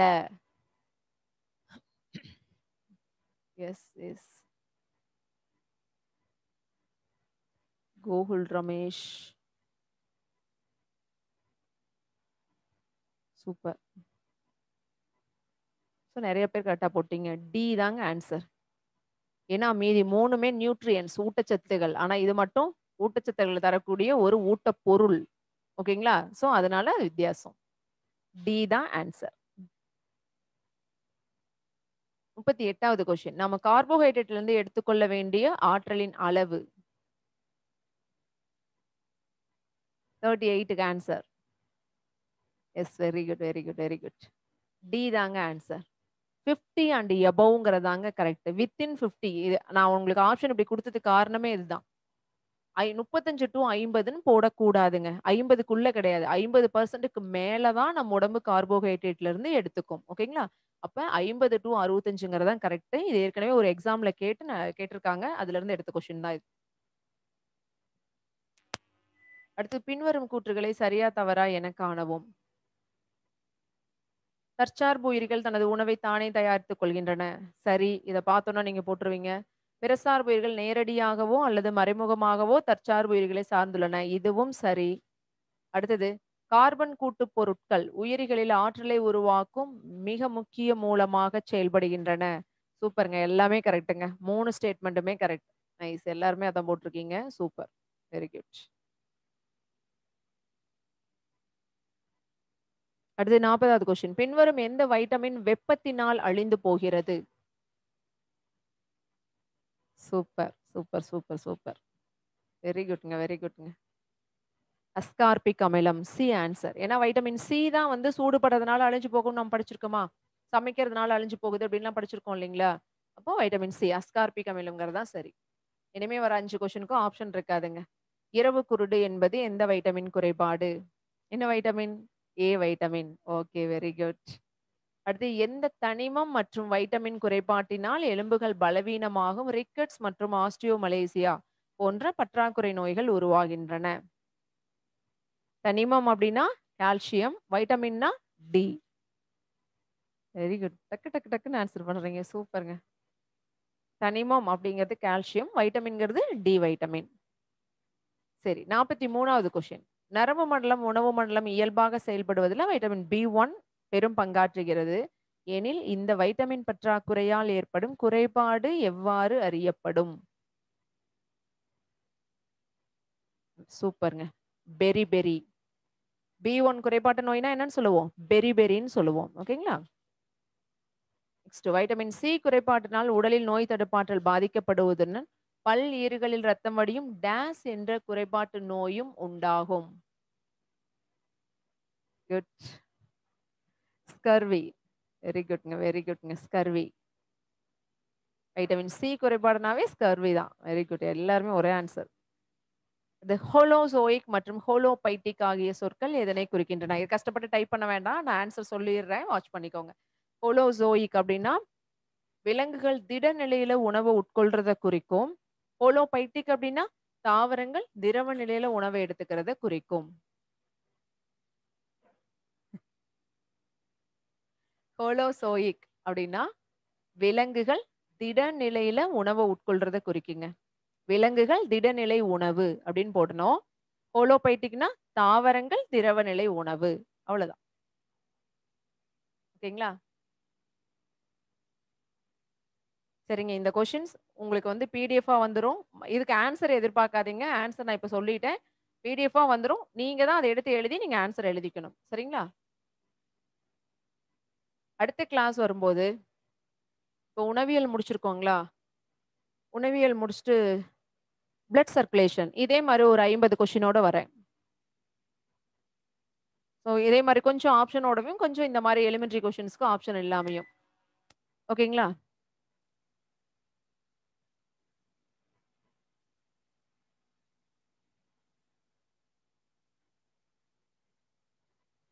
அடுத்த கிளாஸ்ல ரத்தம் மற்றும் ரத்த சுற்றோட்டம்ல ஒரு 50 கொஸ்டின் பார்க்கலாங்க. வேற ஏதாவது உங்களுக்கு டவுட் இருக்குங்களா? என்கிட்ட கேட்க வேண்டியிருக்கா?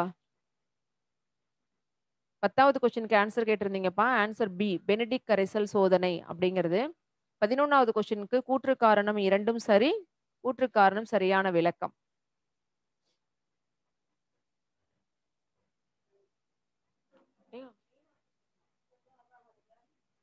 Good evening ma'am. குட் ஈவினிங்ப்பா. சதி சொல்லுங்க. சிலபஸ்ல ஒரு சின்ன டவுட் மேம். சொல்லுங்கம்மா. இந்த உயிரியலின் முக்கிய கோட்பாடுகள் இருக்குல்லைங்க மேம், ஆ. அது கீழ என்ன டாபிக் மேம் வரும்? இந்த உயிரியல் பரிணாமவியல் அது ஆ இல்ல பரிணாமவியல் வராதுப்பா. பரிணாமம் ஆக்சுவலா பரிணாமமும் அதுக்குள்ள வர வேண்டியது தான். ஆனா ஆ பரிணாமம் தனி தலைப்பா குடுத்துட்டனால பரிணாமம் தனியா படிப்போம். சரிங்க மேம். இதுக்குள்ள வந்து செல், திசுக்கள் இதெல்லாம் இதுல வரும். அதாவது அ தாவர திசுக்கள், விலங்கு திசுக்கள் இதெல்லாம் சொல்றோம் இல்லைங்களா? விலங்கு திசுக்கள் தான் நம்ம தனியா விலங்குகளோட உள்ளமைப்பு படிக்கிறோம். அது தனியா படிக்க வேண்டியது இல்ல. சரிங்க மேம். தாவர திசுக்கள், ஆக்கு திசு, நிலைத்த திசு இதெல்லாம் படிக்கிறீங்க இல்லையா? அந்த ஆஹா. திசுக்கள், செல்கள் இந்த டாபிக்லாம் அதுக்குள்ள வரும். இந்த உயிர் உலகின் வகைப்பாடு 2ஆவதா இருக்கு இல்லைங்களா? அது வந்து ஆமா. தாவரங்கள், விலங்குகள் அதுங்களா? அதுல வந்து தாவர வகைப்பாடும், விலங்கு வகைப்பாடும் வரும். சரி. அப்ப அந்த உடல் இயங்கியல்ல நம்ம இந்த மண்டலம்லாம் குடுத்துருக்கோம். செரிமான ஆமா. மண்டலம், நரம்பு மண்டலம். அத்தனையும் அதுக்குள்ள தான் வந்துரும். உடல் இயங்கியல்ல எல்லா உணவு மண்டலமும் வந்துரும்.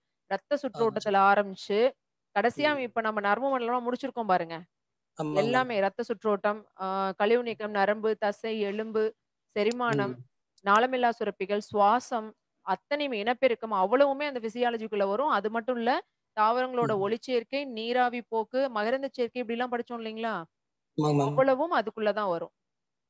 Okay ma'am. அப்புறம் இந்த சுற்றுப்புற சூழல் மேம் நமக்கு வந்து நோட்ஸே குடுக்கல போல ரிவிஷன் டெஸ்ட்க்கு. இல்லப்பா சுற்றுப்புற சூழலுக்கு உங்களுக்கு நோட்ஸ் இருக்குமே!